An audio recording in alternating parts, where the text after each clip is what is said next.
Bonjour à tous et bienvenue au Café des Antigones. Je suis Iseult Turan et j'ai avec moi Anne Trouby. Anne, bonsoir. Bonsoir à tous. Alors, je rappelle à nos auditeurs que vous pouvez nous retrouver sur notre page Facebook Les Antigones, sur notre site internet lesantigones.fr et sur notre chaîne YouTube Les Antigones. Donc déjà, on va commencer par remercier nos généreux donateurs qui donnent soit sur le Tipeee, soit via le PayPal. Donc merci beaucoup, ça nous permet vraiment d'enregistrer ces émissions dans des conditions optimales. Il faut aussi vous rappeler de bien commenter, de bien partager, de bien mettre des petits pouces en l'air sur toutes nos publications, sur YouTube comme sur Facebook, et notamment sur Facebook qui a changé ses algorithmes dernièrement. Ce qui compte le plus en ce moment, c'est le partage sur des groupes, c'est la visibilité des groupes. Donc n'hésitez pas, voilà, s'il y a quelque chose que vous pouvez faire pour faire connaître notre travail, c'est les partager sur les groupes dont vous faites partie et qui pourraient justement être intéressés par l'un ou l'autre de nos sujets. Alors, quelle est notre émission aujourd'hui ? On a voulu parler de la famille. Pourquoi ? Parce que c'est un sujet qu'on a toujours évidemment abordé, souvent par des angles de critique des actualités législatives, administratives, et plus rarement par cet angle positif qu'on a développé dernièrement dans des conférences privées et qu'on voulait du coup vous faire partager aujourd'hui. Notre question aujourd'hui, c'est de savoir quelle place on veut donner à la famille en général et puis à nos familles, voilà, dans la société qu'on veut construire, qu'on veut laisser demain à nos enfants. Et donc, on va peut-être commencer par le constat, par rappeler un peu les constats qu'on avait déjà égrenés dans un certain nombre de textes que vous pouvez retrouver sur notre site, sur les attaques dont la famille a été l'objet dernièrement, parce que, évidemment, la cellule familiale, ça fait au moins 50 ans, et voire plus, qu'elle est en train de se dissoudre, mais dernièrement, on remarque quand même des attaques directes, et des attaques notamment à travers les lois sur la famille. C'est un sujet que tu as quand même beaucoup travaillé, toi Iseult. On va peut-être commencer par le pourquoi il y a ces attaques à la famille. Et le pourquoi, c'est parce que la famille, c'est un prérequis pour la question du politique. C'est-à-dire que la famille, c'est la première des cellules politiques.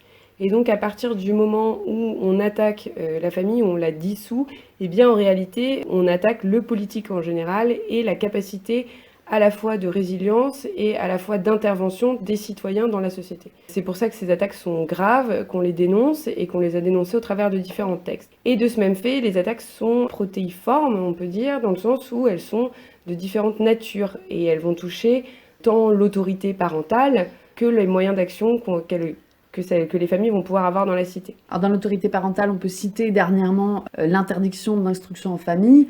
Alors on va me dire c'est pas une interdiction, c'est on soumet à autorisation, mais sauf que quand c'est sur quelques motifs bien définis, circonscrits par la loi, et que c'est au bon vouloir des académies, ça équivaut à une interdiction. Voilà. On présuppose que ce n'est pas les parents qui sont responsables de l'éducation de leurs enfants, mais l'État. Donc c'est un renversement de paradigme qui est extrêmement important en fait et qui touche l'intégralité de la société et l'intégralité des parents et pas seulement les quelques parents qui ont fait le choix effectivement très marginal de l'instruction en famille. Donc ça c'est un premier jalon, mais toutes les attaques qu'il y a déjà eu, qu'on avait déjà dénoncées auparavant sur les différents modes éducatifs, sur l'instruction en famille déjà évidemment, mais sur leur contrat, c'est un domaine sur lequel l'État grignote, voilà, les responsabilités parentales petit à petit. Le fait que via nos impôts, on subventionne l'éducation nationale et ensuite les parents qui font un choix différent se retrouvent à payer une deuxième fois leur école est déjà une forme de coercition. La loi sur la fessée était aussi, même si elle n'est pas assortie de sanctions, c'est aussi justement, c'est d'autant plus symbolique, c'est qu'elle n'est pas assortie de sanctions parce que c'est tout simplement un changement de paradigme.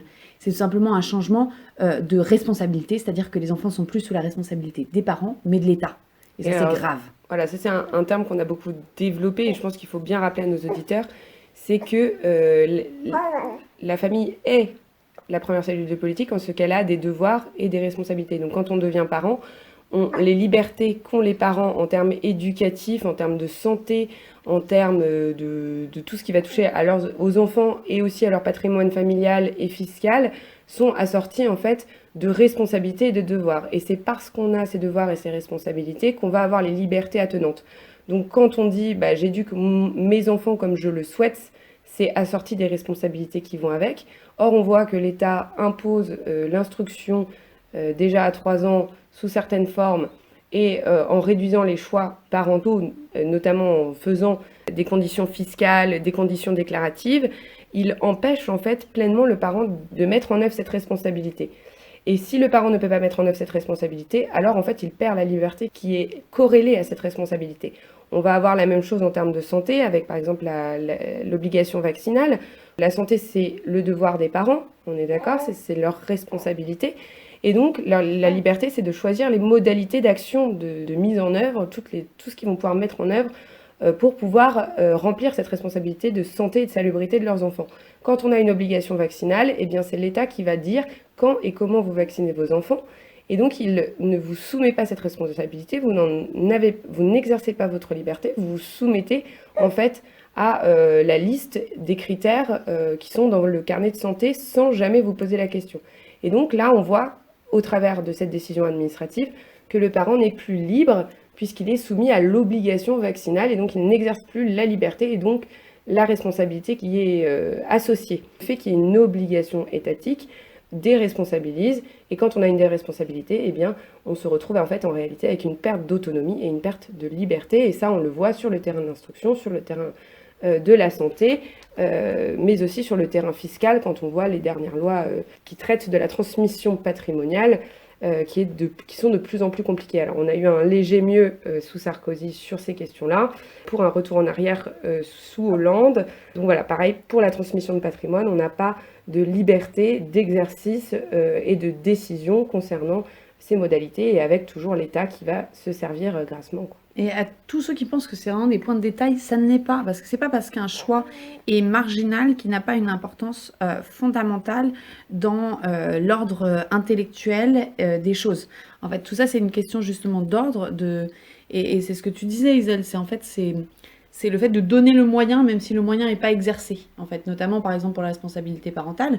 Après, qu'il y ait des recommandations d'État, etc., sur les questions vaccinales, par exemple, c'est pas aberrant que l'État prenne une position sous couvert d'experts, patati patata. Le problème, c'est qu'il y ait coercition, et le problème, c'est que les parents ne puissent pas exercer une responsabilité, et cette responsabilité va nécessairement se traduire par des gens qui font des choix marginaux.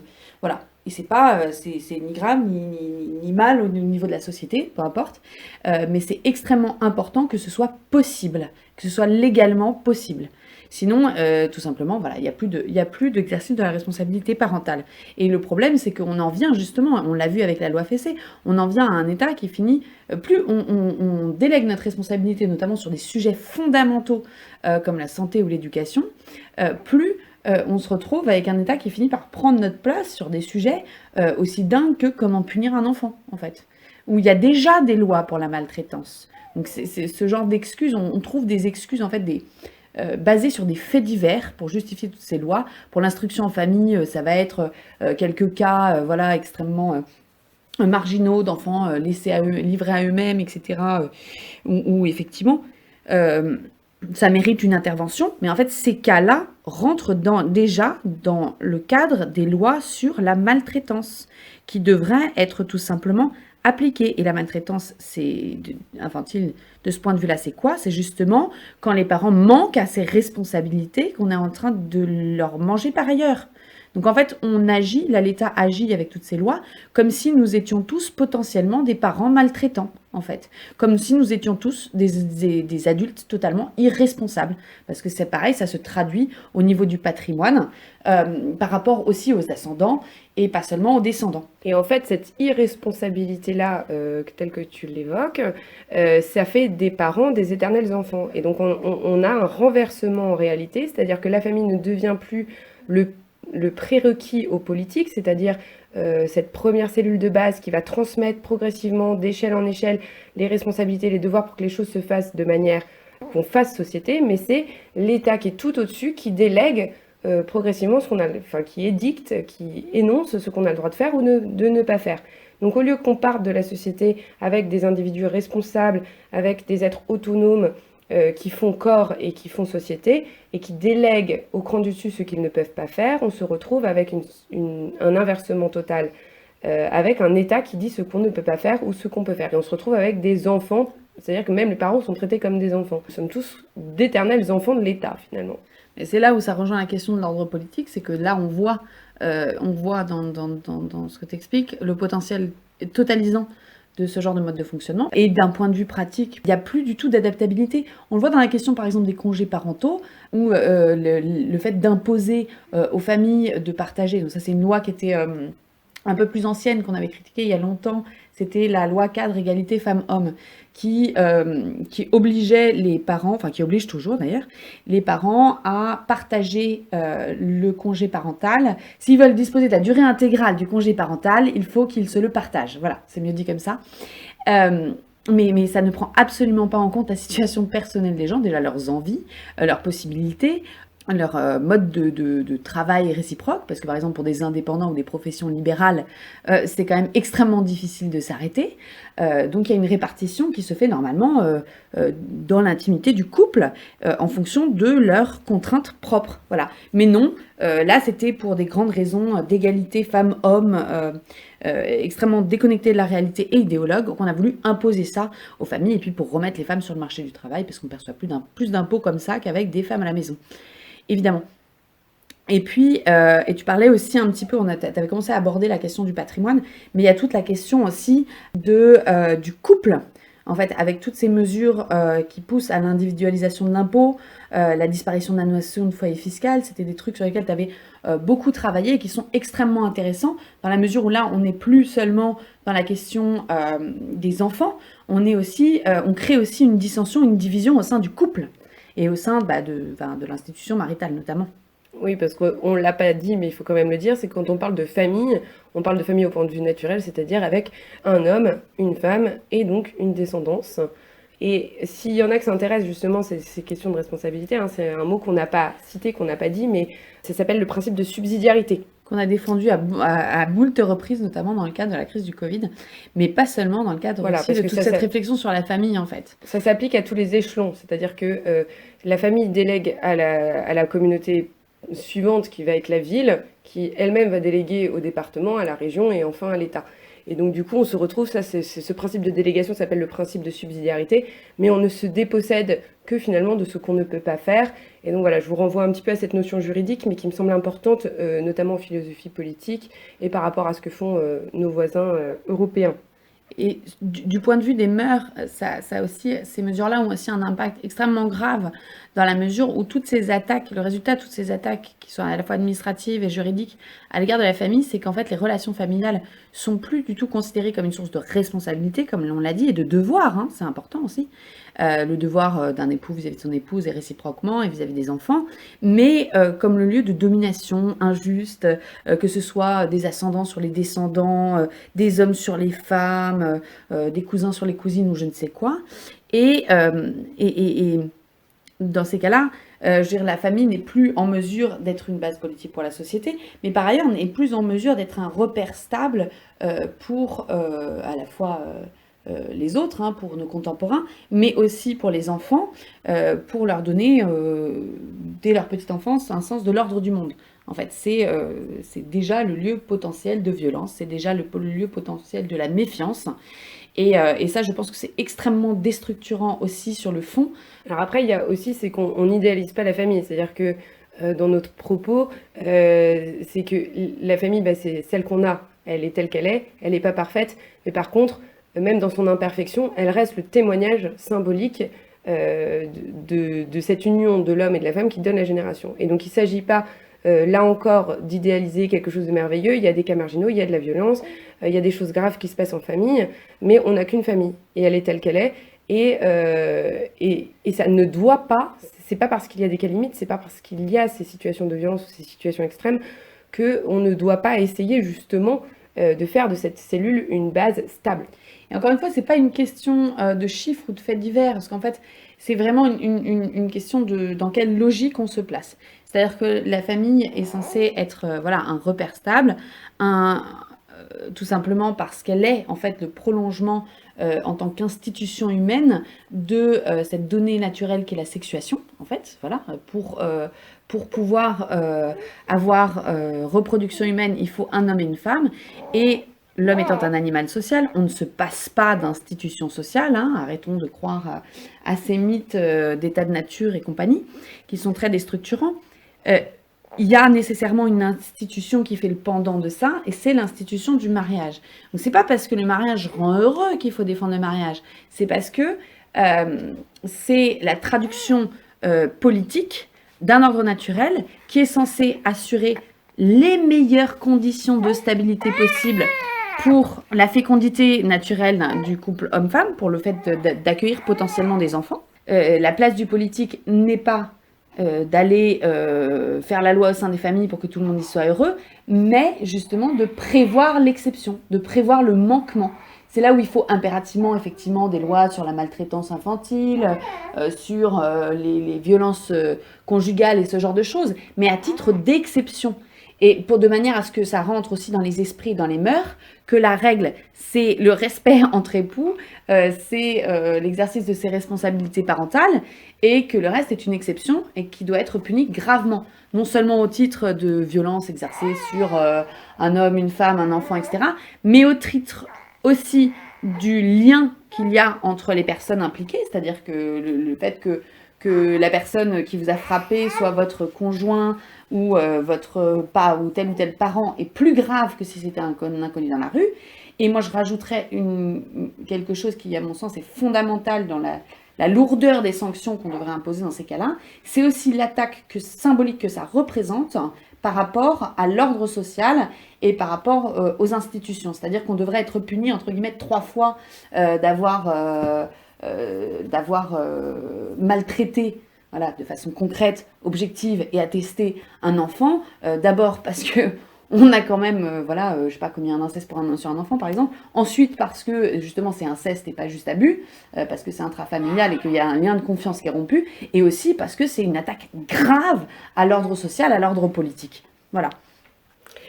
Et donc là, vous voyez avec ce qu'on vient de décrire que finalement les attaques à la famille ne se réduisent pas à la PMA pour toutes ou au mariage de gens de même sexe, mais bien plus profondément en fait à tout ce qui touche l'exercice des libertés des parents et la mise en œuvre de leurs devoirs et de leurs responsabilités. Donc ça, c'est un travail qu'on a effectué avec les Antigones et sur lesquels on essaie vraiment de mettre l'accent. C'est que ça ne se cantonne pas que à la PMA pour toutes ou la GPA ou ce genre de choses, mais les choses sont plus graves dans le sens où elles touchent vraiment tous les domaines de la responsabilité parentale et de l'exercice du politique des parents. Et on parlait de mesures symboliques, mais dans le cadre de justement la relation entre époux, il y a la disparition de l'usage du terme mademoiselle, qui est en fait extrêmement important dans la mesure où ça donne une position dans la société. Il y a le fait qu'on puisse maintenant faire à peu près toutes les combinaisons possibles en termes de nom de famille pour les enfants, alors qu'effectivement, il y a une raison pour laquelle le père donne le nom, c'est que la mère donne la vie biologique dans la mesure où elle héberge quand même ce petit être pendant 9 mois. Et puis c'est aussi le fait de donner son nom pour le père, c'est aussi quelque chose qui accompagne la présomption de paternité, qui maintenant n'a plus cours, il me semble. Voilà, il n'y a plus de présomption de paternité dans le mariage.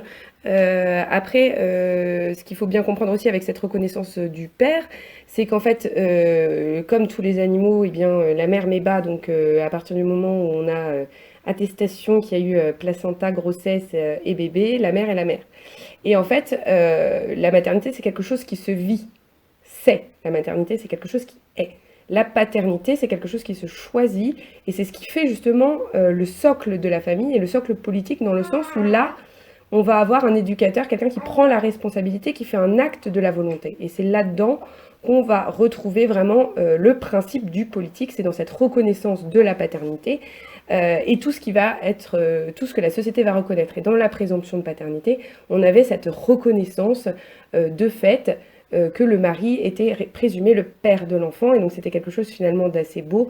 C'était une confiance renouvelée en la vertu de la mère et en la capacité finalement du père à reconnaître ses enfants. Pareil, quand on creuse un peu dans les cas limites, l'article 56 du Code civil dit que le père peut reconnaître l'enfant, et on s'aperçoit dans la pratique qu'en réalité, aujourd'hui, quand on n'a pas l'attestation du médecin qui dit que madame a bien accouché dans l'hôpital donné, c'est beaucoup plus compliqué. C'est-à-dire qu'aujourd'hui, la parole du médecin vaut plus que la parole du père. Et c'est un peu dommage. Donc c'est sur des petits actes... J'explique quand même peut-être la situation que tu décris, parce que ça c'est plus des conversations qu'on a eues juste avant, mais là on parle de cas d'accouchement à domicile ou accouchement inopiné, etc., non assisté, où il n'y a pas la présence de personnel médical. C'est-à-dire que normalement, en toute logique politique, c'est le père qui est censé pouvoir dire à la mairie quand on déclare l'enfant, bah oui, ceci est bien mon enfant, il est bien sorti de ma femme, voilà. Et à l'heure actuelle, c'est-à-dire que c'est encore le cas légalement en fait. Normalement, quand voilà, on accouche dans sa salle de bain, peu importe la raison, on va à la mairie, on déclare son enfant, c'est tout à fait possible légalement. Et c'est même, je dirais, un devoir du père. Et c'est pour ça que l'article ne mentionne à la base que le père et après, en second lieu, la mère. Donc c'est un devoir du père de reconnaître son enfant. Et sauf que le problème, c'est qu'à l'heure actuelle, on le voit dans les cas justement d'accouchement non assisté ou inopiné, les officiers d'état civil, pas forcément par mauvaise volonté ni par militantisme, mais parce que c'est pas les habitudes, n'ont aucune connaissance du droit et du coup demandent le papier d'un personnel soignant quel qu'il soit. Il faut qu'il y ait une autorité médicale, quelle qu'elle soit, qui ait attesté que cet enfant est bien l'enfant de la mère en fait. Parce que là, cette question de la reconnaissance est aussi pour éviter les vols d'enfants et ce genre d'abus. Il y a une raison d'être tout à fait valide à ça. Mais sauf que normalement, le père est censé pouvoir exercer cette responsabilité-là, ce devoir-là, comme tu disais. Et à l'heure actuelle, encore une fois, il y a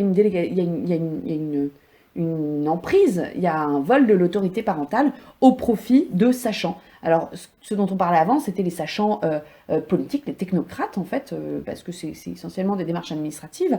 Là, c'est au profit de sachants médicaux, voilà. Et c'est absolument, c'est un renversement, en fait, de la logique politique qu'on vous exposait juste avant. Et qui est grave, qui a une conséquence extrêmement grave. Puisque, encore une fois, le père est réduit à néant. Et tu vois, on parlait, en fait, de cette question de la reconnaissance de l'enfant, mais elle se prolonge par la notion, elle était prolongée intellectuellement par la notion de bon père de famille, qui elle aussi avait disparu avec la loi cadre égalité femmes-hommes. Et c'est extrêmement important parce que je remarque que dans les attaques légales, en fait, c'est beaucoup de punitions, on va dire financières, de punitions fiscales, de coercition à travers l'argent, quoi. Et les situations économiques de plus en plus difficiles des familles dans un monde qui est prévu pour des foyers à double salaire et où tout est extrêmement cher, etc. Là, on est, quand on parle de père de famille, quand on parle d'autorité paternelle, on est vraiment sur une dimension extrêmement symbolique et qui est portée aussi par des groupes minoritaires comme les groupes féministes à travers des arguments extrêmement consensuels autour de la violence, autour du patriarcat, etc., etc., et dans lequel il faut vraiment ne pas se laisser prendre ni dans leur logique, ni par un argumentaire inverse qui serait une caricature de l'autorité parentale et de l'autorité paternelle. Ce qu'il faut rappeler, c'est vraiment que de tout cela découle un ordre politique qui permet à la société d'exister au lieu de sombrer dans le chaos, en fait. On n'est pas juste sur une question de lutte entre les hommes et les femmes, de concours de virilité ou quoi que ce soit. On est vraiment sur une question de stabilité de la société et de garantie d'un ordre social cohérent. Voilà, quand nous sommes en train de perdre, et notre société sombre effectivement dans un chaos de plus en plus visible, aussi parce que justement nous manquons, et les enfants, mais aussi nous adultes, de ces repères politiques stables. On manque de ces repères politiques stables et on perd l'habitude de cet exercice de liberté, et je pense que les propositions qu'on va faire par la suite justement pour essayer de retrouver une place stable et valable pour nos familles, vont interroger finalement qu'est-ce qui fait qu'on pourrait retrouver cette stabilité et l'exercice des libertés et des devoirs qui nous sont conférés à nous en tant que parents. On peut faire des choses individuellement et on peut aussi pousser et proposer des choses d'un point de vue peut-être plus étatique, plus réformiste dans l'approche. Je vous remercie, on va clôturer cette émission-là. Donc vous l'aurez compris, famille d'abord. Et puis on vous renvoie effectivement pour le détail de notre travail sur la question à tous les textes qu'on a déjà écrits qui sont présents sur notre site internet lesantigones.fr. Tout notre travail futur sur la question sera également relayé sur notre Facebook, Les Antigones, et sur notre chaîne YouTube. Vous écoutez actuellement cette émission d'ailleurs, et à laquelle nous vous invitons à vous abonner, bien sûr. Et puis, nous oubliez pas pour la rentrée ou pour les étrennes sur notre PayPal ou notre Tipeee. Et à bientôt pour une nouvelle émission sur le sujet. N'hésitez pas à réagir un peu à nos propositions. Merci. Bonsoir à tous. Bonsoir à tous.